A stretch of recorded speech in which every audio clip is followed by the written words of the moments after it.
topic is all about descriptive communication, and today we will know the definition of descriptive communication, its elements, characteristics, and forms of communication using descriptive. As you have read the definition of descriptive communication that I have shown you beside me, this type of communication focuses on providing vivid and detailed description. When we say vivid, it is clear and well-structured detail that you are describing something, a place, person, thing, or event. It aims to create clear image in the receiver's mind. And take note that descriptive is different from telling. Just for example, when someone is asking where Justin's house is, you will just answer near at the gym. But using descriptive communication, you clearly describe what you are trying to say so that the receiver can picture out what are you describing about Justin's house, like its color, form, location, and etc. So there are elements in descriptive communication: the subject, the sensory details, figurative language, organization, and purpose. So the first one is subject. So when we say the subject, this is the main focus of what you are describing, or shall we say the topic. Just for example, last week we gathered to talk about our upcoming Christmas party. So we planned what are the things to be prepared, when, where, so the subject there is all about the Christmas party. So the next one is the sensory details. So sensory details, it refers to information that engage senses like sight, smell, sound, touch, and taste. That helps create clear and immersive descriptions. And descriptive communication has two forms. It's through written or speech. So these details allows the reader or the listener to experience the world more deeply by appealing to their sensory perceptions. I know that some of you are fond of reading Wattpad, so if there is a line or paragraph that catch your attention or emotion, you will cry or you will laugh. It's because you are using your senses while reading. So using sensory details, it enhances the writing, making it more clear, engaging, relatable, so that it allows the reader to mentally experience what the character of the story or the scene of the story is going through. Figurative language is when you use similes or metaphors to create powerful words that describe someone or something. It is used to describe something in a way that makes it clear or easy to understand for the person you're talking to or for our readers of a book. Even if they haven't seen it, they can figure or they can picture what you mean through your description. For example, in figurative language, you're describing the word rock. In describing the words rock, you can make it in a creative way using similes or metaphors. Like for example, in simile, the rock is as big as a ball, or the rock is like the ball. Or in metaphor, she is the rock of the family. In metaphors, the words rock symbolizes strength, stability, and reliability without directly stating that the person literally a rock. That is an example of figurative language. Next is organization. Organization in writing refers to the details and ideas are arranged logically to make the text clear and easy to follow. Or you can organize something to make the details easier to understand. For example, in spatial order, the details are arranged based on their locations, or in chronological order, like arranging the children according to their score, it's either from highest to lowest or lowest to highest. That's what organization means, how the details are structured and arranged. Last is purpose. Purpose in writing refers to the reason why the authors are describing something.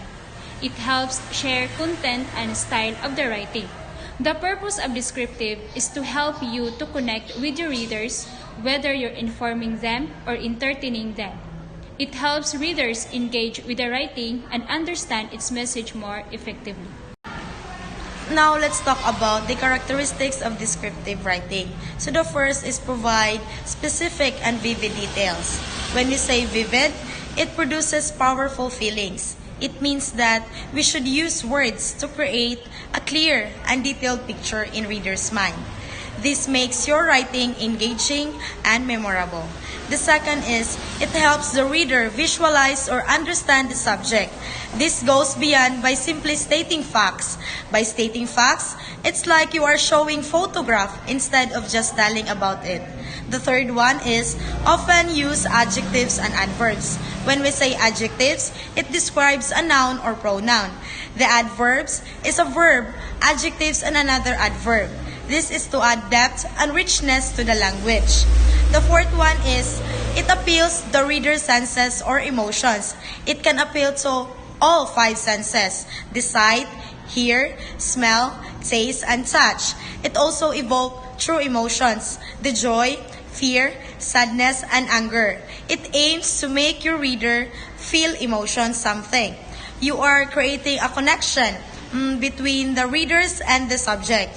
Lastly, it may include comparison or example to clarify it.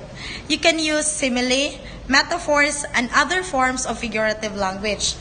It's like using a familiar object to explain something unfamiliar by comparing it.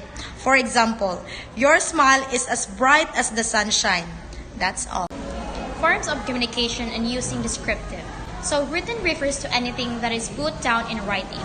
It involves expressing ideas, thoughts, or information through written words such as books, essays, articles, or notes. It refers to the process of communicating using text rather than speaking. So for example, written novels, Bible texts, and etc. Descriptive writing focuses on how a person looks, acts, and makes others feel. It paints a picture of their personality, action to help the reader imagine them vividly. So for example, with speech, talking to your classmate face-to-face so that you can understand each other. Describes the appearance, atmosphere, or feeling of a location, making it vivid and easy to imagine. Spoken refers to the communication that happens through speaking or verbal expression.